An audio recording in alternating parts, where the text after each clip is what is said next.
most powerful rocket ever built is about to fly again. But this time, it's not just a test flight. This time, we finally understand what it's actually for. Tonight on Stardrift FM, SpaceX and xAI have merged, and they're building AI data centers in orbit. They've announced a city on the moon in under 10 years. And the rocket that makes all of it possible is weeks away from its biggest flight yet. This is the story of how one company decided to become the infrastructure of the future. On February 2nd, SpaceX officially acquired xAI, Elon Musk's artificial intelligence company. The combined entity is now valued at $1.25 trillion. The most valuable private company on the planet. But this isn't a typical tech acquisition. SpaceX doesn't just want xAI's AI models. xAI is burning around $1 billion a month. It needs SpaceX's capital, SpaceX's rockets, and SpaceX's orbital infrastructure. And SpaceX needs xAI's expertise running massive compute clusters, the kind that will eventually live not on the ground, but in space. The stated goal of the merger, build data centers in orbit. A constellation of up to 1 million satellites, generating AI compute in space, powered by near-constant solar energy. Here's the math Musk laid out. Launch 1 million tons per year of satellites, each generating 100 kilowatts of compute. That's 100 gigawatts of AI capacity added to Earth's network every single year. Long-term from Earth launches alone, 1 terawatt per year. And with manufacturing on the moon, 500 to 1,000 terawatts per year sent into deep space. Why space? Because in orbit the sun shines 24 hours a day, no clouds, no night, no need for water cooling towers, no power grid, no land permits. Musk's prediction, within 2 to 3 years, the lowest cost way to generate AI compute will be in space. Experts are skeptical about the timeline. In orbit, cooling is a hard problem. There's no air, no water. All heat has to radiate into space through panels pointed away from the sun. The bigger the data center, the bigger the radiators. The satellites would talk to each other and to Earth through laser optical links. High bandwidth, low latency, routed through the constellation before touching a ground station. SCC has already accepted the filing. Public comment period closes in early March. February 9th, Elon Musk announced that SpaceX is building a self-growing city on the moon. Achievable in less than 10 years. 13 months ago, he called the moon a distraction. Now it's the overriding priority.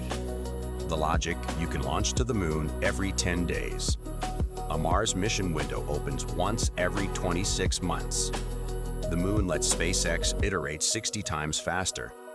Musk's quote, "The overriding priority is securing the future of civilization, and the moon is faster."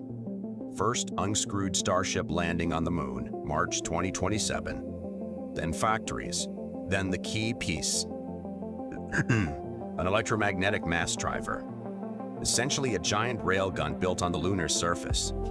The moon has 1/6 of Earth's gravity and 0 atmosphere. So you can accelerate a payload to escape velocity along a track with no air resistance fighting you. From the moon using this system, Musk says you can put 500 to 1,000 terawatts per year of AI satellites into deep space. Mars isn't abandoned. Musk says 5 to 7 years from now, after the lunar base is established, SpaceX will begin pushing toward a Martian city. The moon is the stepping stone. In roughly 2 weeks, Starship Flight 12 will lift off from Boca Chica, Texas. It will be the debut of Starship version 3 Block 3, the most significant upgrade the vehicle has seen. The key upgrade, Raptor 3. SpaceX's new engine pushes 280 tons force at sea level, up from 185 in the original Raptor. Nearly 50% more thrust at a fraction of the cost, and it doesn't need a heat shield anymore. Lighter, more powerful, cheaper. That's the combination that changes launch economics. Starship V3 is designed to put over 100 tons into orbit per flight.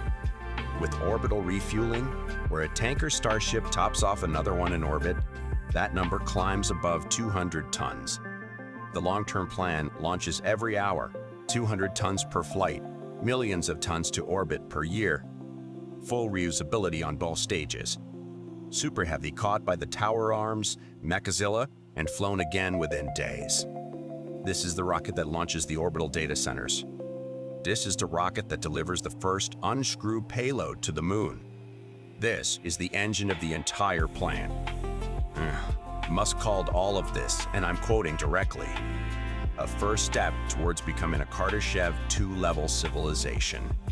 The Kardashev scale was proposed in 1964 by Soviet astronomer Nikolai Kardashev. It measures civilizations by their energy use. Type 1, a civilization that harnesses all the energy of its planet. Type 2, a civilization that harnesses all the energy of its star, the entire sun. Earth today is roughly type 0.73. We use about 20 trillion watts globally. A type 2 civilization uses 4 times 10 to the 26 watts, 10 trillion times more than us. What SpaceX is proposing, orbital solar compute lunar factories, a mega constellation of AI satellites, is the first serious industrial step toward harvesting energy in space at planetary scale. Every satellite is a solar power plant and a compute node simultaneously. 1 million of them is the embryo of a decent swarm. Whether it happens in 2 years or 20, the direction is set. SpaceX just merged rocket infrastructure with AI, announced a moon city, and pointed the most powerful rocket in history at the stars. The first step is 2 weeks away. That's Stardrift FM for February 21st, 2026. Starship V3 launches in roughly 2 weeks. We'll be watching. If you want to go deeper, links in the description, sources below. Stay curious, stay up late. This is Stardrift FM, your radio station at the edge of the universe.